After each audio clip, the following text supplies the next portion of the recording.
Hello, fantastic to be here. My name is Martin Soltau. I'm the co-founder and co-CEO of Space Solar, and our mission is to deliver reliable, affordable energy from space for the benefit of Earth. And over the next 25 years, our electricity demand is going to more than treble. And if you're not Iceland, with wonderful hydro and geothermal, the rest of us, it's the energy transition is an illusion. Trying to do this with weather-dependent wind and solar, and for a number of really structural reasons. So here in the UK, we have the highest cost of energy anywhere in the world. We have a very high amount of wind, and you need to duplicate the backup sources to make it reliable. You need to overbuild the grid, overbuild the wind and solar, all sorts of odd market payments and things, and it makes the whole system super expensive, and there were some lovely thoughts about the whole energy system in a previous talk. The low density means that mining and minerals has to be increased by 2 to 3 orders of magnitude, 20 to 70 times the amount. We're never going to do that with mining, with all the environmental challenges and geopolitical challenges. And this is part of the reasons why the pace of scale-up is way off the mark to reach mid-century. So we need these reliable, affordable systems. And the sun always shines in space, and space-based solar power has long been regarded as the ultimate form of clean energy. And over the last 8 years, reusable rockets have brought down the cost of launch by an order of magnitude, and that is continuing. And so if you put a solar panel into space, it generates 13 times the amount of energy that same panel does on Earth. And the energy resources in space are essentially limitless. So we're talking about very large satellites, high above the Earth. They can see the sun the whole time. They harvest the abundant solar energy, convert that into high-frequency radio waves and beam it down to Earth, just like a radar, phased array radar this is. And you can produce gigawatt-scale, 24/7 all-weather power. It's safe and secure and scalable. The carbon footprint is just about half that of terrestrial solar. And the reason this is, I'll go back actually and just a little bit more about the system. So these are hypermodular systems.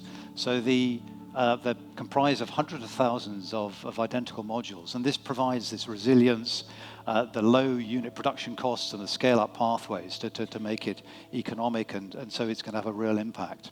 The ground receiver is a large mesh which is going to be offshore or can be dual use with the land. Actually, there's some wonderful places in Iceland that might work really well. And we use this frequency, a radio frequency, because it goes through the weather without any loss, and it's safe for humans and flora and fauna and for aviation, and it's efficient. You can do all these conversions very efficiently. Why is suddenly space solar power now being looked at and developed all around the world? Reusable rockets are a key thing. Photovoltaics have advanced massively. These ultra-thin, high-performance, radiation-resilient photovoltaics, robotics, AI, all come together with the societal need for clean energy and the realization that this energy transition is super difficult with our current technologies.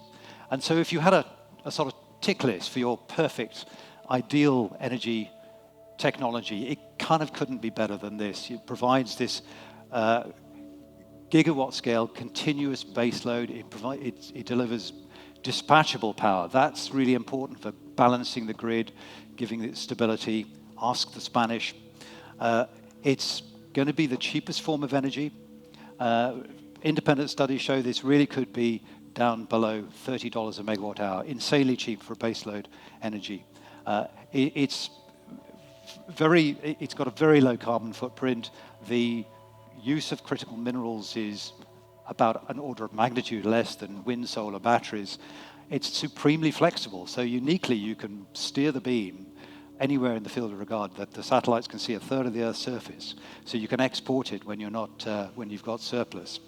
And finally, sorry scientists, but the physics is all understood. This is an engineering project, and so this is why it's exciting, it's commercializable now. People ask how efficient it is to beam power from space, this is a Sankey diagram which shows the difference between space solar power. If you look at from the sun to the plug, what are the losses? About 18% efficient, but you do the same for terrestrial solar, between 0 and 5% efficient. And then you've got 100% utilization with space-based solar power because it's beaming all the time. That compares with about 11% for terrestrial solar. So that's why it works and it's economic. It's a big challenging development program. I think I'd point to the size of these systems there, that the big gigawatt systems are kilometer size in scale, and they therefore need to be assembled in orbit with assembly machines. We've got a really, really well-developed design to do that. We've demonstrated a small-scale assembly machine.